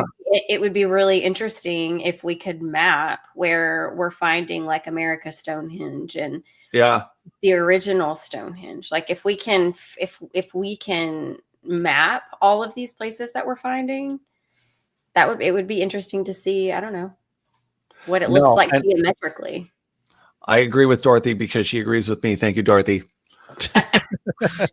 Also, I'm talking to Kristi and Wayne. I just have to acknowledge Dorothy because she doesn't have a mic. But yeah, Wayne, the cairns. So for those that don't know, for a mysterious amount of miles across France, that's above water. Mind you, remember, France was a part of Scotland. Yes, I said Scotland and England. Cairns. And what? CAI cairns. CAIRNES or what? You want me to look that up? I think that's right. So this is a fancy word for megalithic stones, but there's these standing stones and they're spread out for miles. They've featured them on Ancient Aliens. They've put them on a lot of things. So they're more like a row. They look just like what's in Michigan's water, which is why I wanted to pull them up. So usually we have this preset, guys. So thanks for bearing with us. But France, we're going off the rails a little bit. Just say megalithic cairns or standing stones. Megalithic France standing stone cairns. All right, because they're going to look just like the Michigan. But in fact, it is I don't know, the parallel of it. If you can find it, great. I don't know if you're still looking. I'm looking. Imagine these standing stones, more like the one right there, more like that, but they're spread out for miles, and they just go on and on and on. But that's some of them right there. That picture, Wayne, to the right of that picture, but they go on for miles, and they're You know what big. that looks like to me? What? America's Stonehenge. Yeah. With Yeah, the stones that are marking the sunrise and sunset, the solstices and all that. Now's a good time to mention. Site. Yeah, they're really close. And I like to speak at Stonehenge every year. I paused when I died. I haven't mentioned it in at least 20 minutes. But I was on my third lecture, and then what I like to do is we talk about these kind of subjects, guys. We had a great group that came out a couple of years ago before I died. Weird to say. But then the idea is to go look at this for real, get it in your brain about it. And you know what, exactly what's up there, Wayne, right now, that kind of covered, it's like the word that a lot of people use is dolmen, but usually dolmen's just 3 stones or 4 stones, but kind of dolmen-y looking. In fact, actually don't click on that, but down in the first column down, about the third one down, gives you that one. Yeah. That gives you a better look at, but they're all across France. And so imagine this in Doggerland, going from France to Scotland to the Stonehenge and then across to America. You have different coastlines, you have different people, and clearly there's a time where it's like, okay, this looks really primitive. It's like they took really big stones and they stuck them on top of each other. However, this may not have been the condition of some of these cairns, dolmens, and they also call them standing stones. And well, there's a few other things, but the point is that these look primitive because they're so weathered. But not 100,000 or 150,000. I mean, how long does it take for silicrete to actually get weathered? So you have these really complex, large megalithic blocks, but then they clearly got moved into in some sort of henge, in some sort of circle. So are we looking at that bottom lake feeders in what's in Michigan? Is that just a mimicking culture that was hunting and they saw the circle and they're like, we're going to do a circle? Or I think that's important to acknowledge, though, is when you see all of these similar structures all over the world, from a time when we didn't have that we know of the ability to just travel like we do now, across the ocean, but you see these ancient civilizations and these structures that look like this that are similar in different areas all over the world. So like where'd they get the know? Where'd it come from? Wayne, pull out some of your earth science teachery stuff about land masses and I don't know, 20,000 years ago.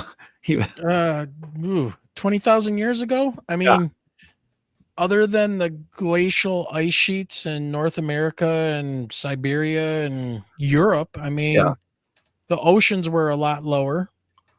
Right. So you did have a lot more coastland. Yeah. Where everybody that was going to be alive was going to be living in those areas. Yeah. Right. And even places, probably exposed along the mid-Atlantic ridge, the mountain chain where all the new landforms happen in the middle of the Atlantic Ocean, and then that has that seafloor spreading. Those mountains in there are basically what formed Iceland and stuff. You would have a lot more of those in the middle of the ocean. So when you talk about, people coming over and taking our, like they're stealing our copper and taking it back to the Middle East and whatever, island hopping probably would have been happening very easily with the lower sea levels from Africa and, Southern Europe over here to North America. Yep. So, it's when people poo-poo that kind of stuff, it's like, well, you just have to look back. What were the actual levels, and they were much lower and much more was exposed because it's a lot shallower in the middle of the Atlantic Ocean because of that mid-Atlantic ridge. And just ask the people in Iceland how they like living on top of it. Yeah, exactly. Right. So, but Jared, we're getting short on time, and I do want to do one more topic. Go for it. I want to. Or Kristi, what else you got? Done. Okay, great. Right. So, Jared, you sent this to me today. I read it over and stuff, and this is very fascinating. And this all ties into, catastrophism and what was going on and how old some of this stuff is. But let's take a look at this just real quick. CIA declassifies book detailing how the world will end. A book classified by the CIA for more than 50 years contains a shocking theory about how the world will end. The Adam and Eve story, written by former U.S. Air Force employee, UFO researcher, by the way, and self-acclaimed psychic Chan Thomas, was written in 1966. 1966, Michigan UFO swamp gas stuff. But its publication was halted by the agency. It was quietly declassified in 2013. Quietly, at least in part, not all of it, in part, but remained hidden in the CIA's database until now. In the book, Thomas claims that every 6,500 years, a major disaster on the scale of biblical great flood strikes the earth. While experts debate the exact date of the flood in the book of Genesis, Thomas asserts that it happened roughly 6,500 years ago, and there is some archaeological and geologic evidence to support that claim. Jared, what did you send me? What is this and why? Go down the Doom picture. Oh, sorry. Golly. I'm just thinking there's already so much going on. Now I'm like, the world's ending. So who the hell cares about what's going on? Actually, you know what? We all, for everyone listening, all of us talk a lot. This is one that I haven't talked about with Kristi that I've actually wanted to for a while. It's just on my list of like whatever. It's a big priority. However, there are actually a couple books that the CIA have redacted. I have a copy of one that they pulled 60 pages out of. Then there's this book. And again, they redact it because apparently someone nailed, it was too close to whatever they know about the actual history of the world that they redacted it for 50 years. So everyone who was involved could just live through it and not deal with the consciousness. If you understand a little more about how things work, well, that goes into that nervous culture thing, I think, or the worry. But there are a couple books. There's a few things that the CIA has definitely censored because whoever was doing the research went, I think I figured it out. And they're like, oh shit, they figured it out. We should just redact it. And here we are with a public. Sounds like never mind. No, it sounds like what? What's it sound like? The Roman Catholic Church. Oh shoot. She said it out loud. I'm not close enough for lightning, so I'm good. That's okay. YouTube doesn't care about somebody talking about the Roman Catholic Church. That's what it sounds like, though. I mean, whatever's convenient, we'll put in, and whatever's not, we'll take out. Well, Council of Nicaea. You know what, Wayne? There was I don't remember if it was Diane or somebody who brought it up, and welcome to the show just brings up our knowledge base is juvenile. But someone asked, Dorothy asked the question, how can Wayne teach regular science with all these alternative narratives swimming around inside his brain? How about that? Oh, that's a good one. That's a good question, Dorothy. Good question, Dorothy. I even want to know the answer to that. Yeah, luckily, the science that I get to teach and the stuff I pick and choose what I want to teach is pretty rudimentary and very easy to digest, as nothing.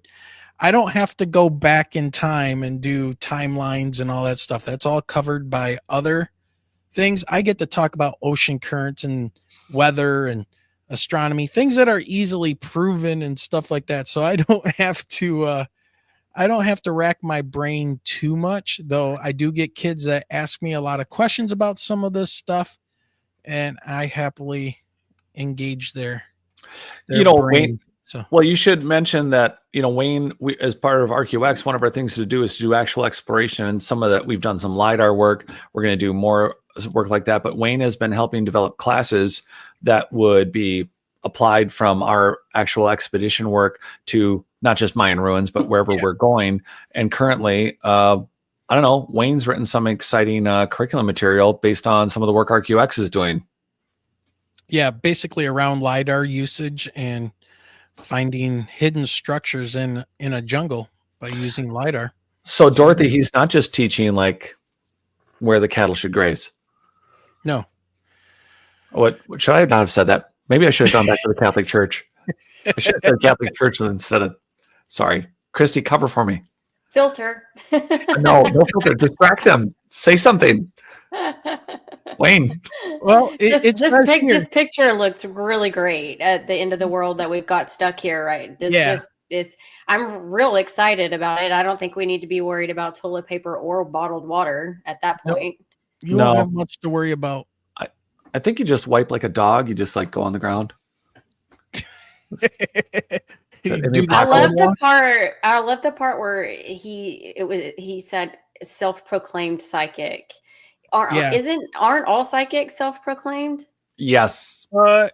Well, depending on, I mean, the psychics and stuff and remote viewing is very much alive and well in the U.S. government. For sure, 100%. That's what I was talking about earlier. That declassified document recently was all about remote viewing, and it was just one after another, after page after page after page about how to do it. And actually, Jared, you recently found an article that you sent me about pain that the CIA recently released, that if you picture the numbers 55515 and you repeat that over and over in your head, that it reduces pain. Yeah, weird, right? Weird. But they actually did the study. So yeah, that you repeat a sequence of numbers, people, and it actually turns off your pain receptors. Yeah. How they even related that, I don't know, but we experimented with that a little bit. Yeah. So I think, I don't know. I think that there's a lot to learn and a lot to know. And I think that the CIA just keeps and like you said, they're secretly releasing things, and these things that they're secretly releasing have more and more to do about energy and vibration and frequency. Yeah. And so I think that is what we're missing. And I think that is probably what we're going to find the further we dig into our past and the further we dig into human antiquity and the more discoveries we make. I think that's what we're going to end up finding. Sorry, Wayne, go ahead. I was just going to say, one of the things that they chalk up the destruction of the planet happening soon, or, the catastrophes that are about to hit, is magnetic pole reversals. And what I found interesting was I did some research on this, and the poles drift and the magnetic field changes its strength. It gets weaker and then it gets stronger, and then it does all this crazy stuff. So I jumped on NASA's site where they talk about this, and this is what got me. So during a magnetic pole reversal, we have records that the Earth's magnetic pole, according to NASA, and I'm going to back them up on this, that the poles have reversed 183 times in the last 83 million years.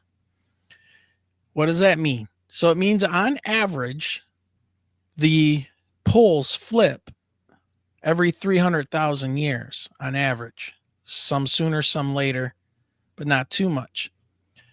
The last one was 780,000 years ago.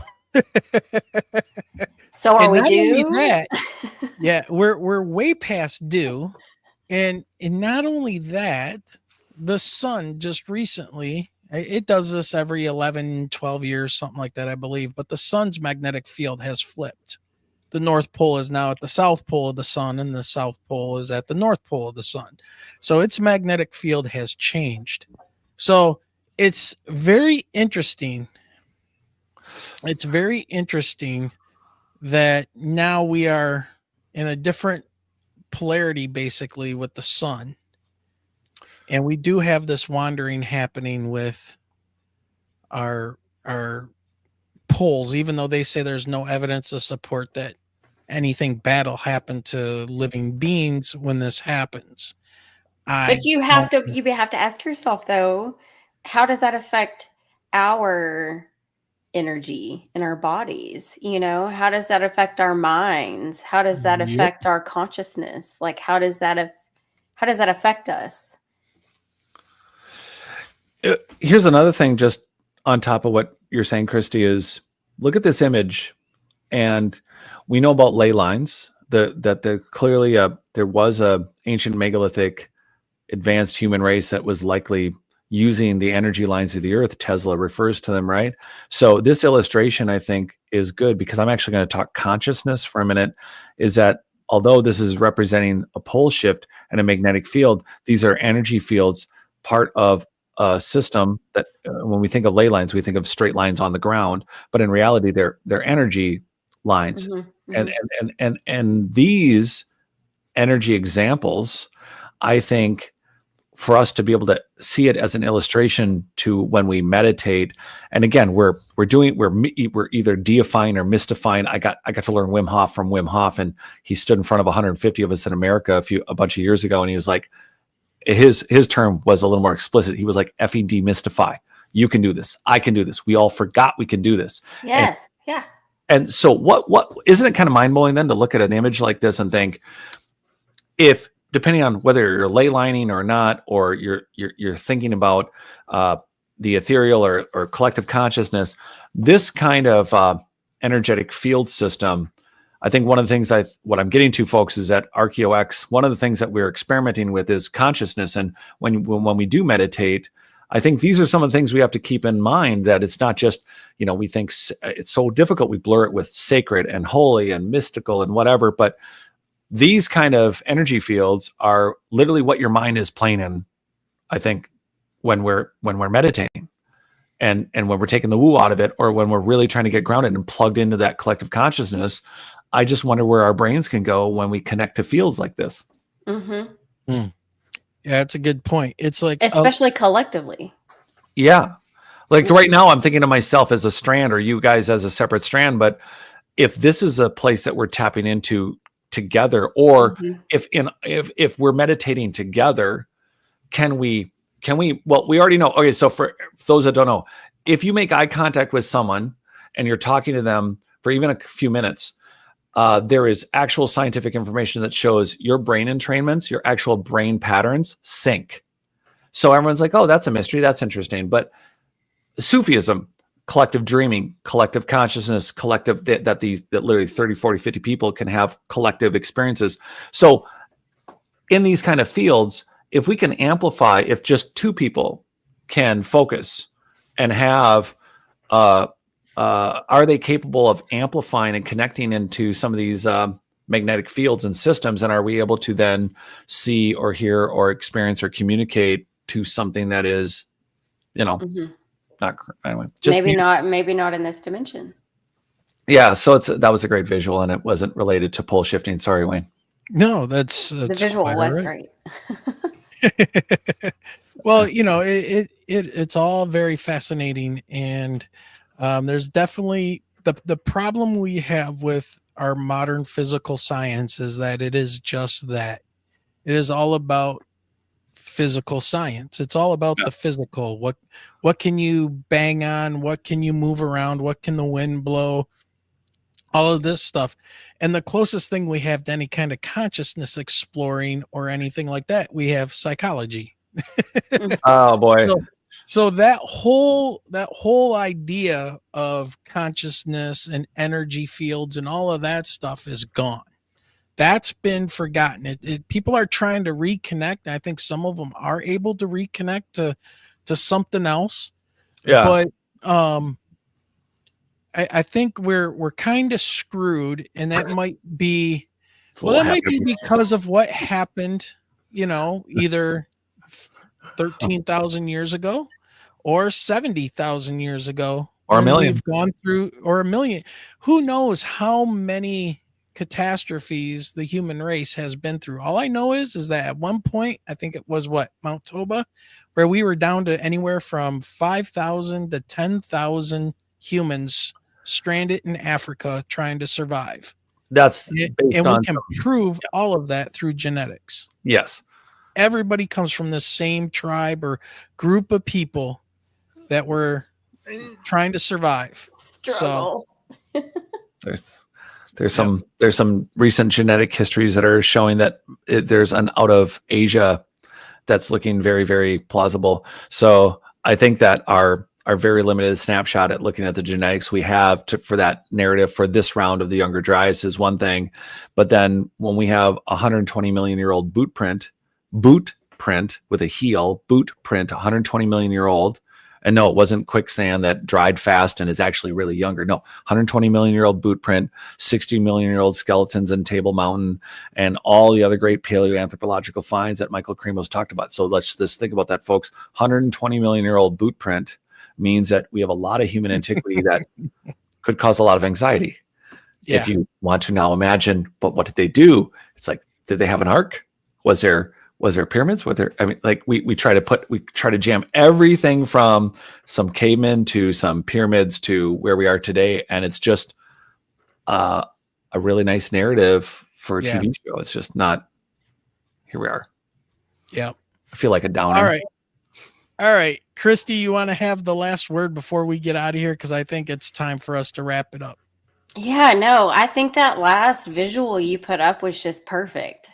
Like, I think just the organization on the left and the chaos on the right is what I feel like is happening on this planet right now. That's fair. You know, that's what it feels like. I feel like the one on the left makes sense. That's how it's supposed to be. And the one on the right, I feel like is what we're feeling right now. It's like what the people that are awake or, you know, sort of experiencing a little bit of like chaos, like what is happening right now, you know, when you look around and you're like, did physics break and nobody told me? I'm not really sure, you know, like what's going on. But the thing is it's all connected. That's a great question, because there are people that say that, you know, certain timelines are broken and timelines have shifted because of like experiments that are going wrong in CERN or things like this happening, and we've been shifted to another timeline. It's really bizarre, but there are actually stories like people are having these crazy experiences where they're driving down the road and all of a sudden it's 4 hours later and they're sitting in their driveway and they're like, what? How did I get here? You know, or a store that they knew was some, you know, on the corner block, and all of a sudden that store no longer exists. And they're like, wait, what happened? What happened? Yeah. So, I mean, there's just example after example of these things happening to people. And so I don't know. My thoughts are just, I have no idea what's going on. Like, I don't know if like every day we're in a new timeline and we're just jumping in our sleep here and there. I don't know. I'm just here to go with it and do the research and see what happens. Yep. That's the fun stuff. So everybody out there watching and listening in the future, make sure you head on over to our new website of RKEO-X. It's www.rkeox.com. You can also find Jared over at Not Aliens, 6192. But I think if you just put Not Aliens in the YouTube, you'll find his YouTube channel. Yeah. Kristi is joining us, so we'll have an RKEO-X. We will have an RKEO-X YouTube channel. It's just most likely going to be to get you to come over to RKEOX.com. Yeah. And so you guys will eventually see that website will start filling up with the different shows and things we're going to do. Because I know Jared and I interviewed Michael Cremo a while ago, and those need to be put together and put out as well. So our first initial interviews that we did, which were really cool because we started getting into some of the consciousness stuff with him. We did. Fascinating. Yeah. Yeah. And Kristi did Kristi and I did almost, I think, 4.5 hours with Cremo just a few weeks ago. We're hoping to get that stuff out on RKEOX.com. In fact, Kristi and I just completed a show. You can find it in our history. It's on the RKEO-X page. But we all love YouTube, and we definitely want you to check out the website. So thanks for watching tonight and in the future. All right. Well, Jared, thanks for joining. Kristi, I see your camera's off, so She's probably It like, is off. It is off, but I'm she's here. like, I I'm don't. already out of here, so it's okay. Well, Wayne, I'll wait for you to do the show kick out, I guess. There it is. Yeah. Okay. All right. Well, We'll just- I'm going to send you guys to the back and say our goodbyes. We will Thanks wait for here. joining us. Bye. Thanks, Wayne. Thanks, everyone. All right, everybody. Woo. That was a lot of information, a lot of stuff going on, and as you can tell, Oh, it was a great chat room tonight. oh yeah, we had lots of people yipping and yapping in there. It was awesome. Good seeing everybody as always. But yeah, you can see where we're trying to go with RKEO-X. It's a lot. There is so much out there. UFOs, consciousness, ancient structures, their technology. There's a lot. So, you know, as we're firing all this stuff up in the shows and all that, we'll just keep an eye out for everything, and we'll be letting everybody know and doing more shows. So with that being said, Michelle, I just hope that I don't have a dream in the middle of the night about jetpacks coming at me. dude, that was that's I so get a crazy. visual and I just start laughing. I just can't believe that would even be a you know, that's the worst tactic to use if you want to go toward people that are shooting at you, is wearing a jetpack that can explode. I mean, dude, Or one that you may not be able to control very well. So you're kind of skipping all over the sky. Oh, I can't. I don't. What do they call it? El Paracatus, I think, is the face peeler in Spanish, or Yes, something that's along those lines. So yeah, the name of the creature, I guess. yeah. All right, everybody, it's that time. I know it's a Sunday night, but and for those of you that are still sticking around watching, I have a very special announcement. If you haven't seen it on our Facebook group or on, Can we set the scene? I was go down. ahead. I was downstairs and I hear Michelle Yeah. from upstairs, and Yeah, so I wake up, I check my phone. I always check my phone when I wake up. I'm just sitting on the edge of the bed trying to like get my body moving. And sometimes my shoulder's pretty messed up too. So I checked my phone, email. I got an email back from the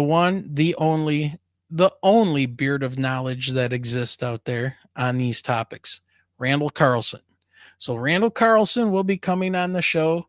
We'll be setting that up. I'm just waiting for a confirmation on a date from him, and we'll be having Randall Carlson join us right here on Michigan UFO Sightings and Paranormal Encounters. I know Wayne was like a little kid today when he called It was Carlson. On it was his one of the phone. best ways to wake up in the morning to see that he had written me back, and I had met him 3 years ago at the Cosmic Summit, or 2 years ago at the very first Cosmic Summit down in Asheville.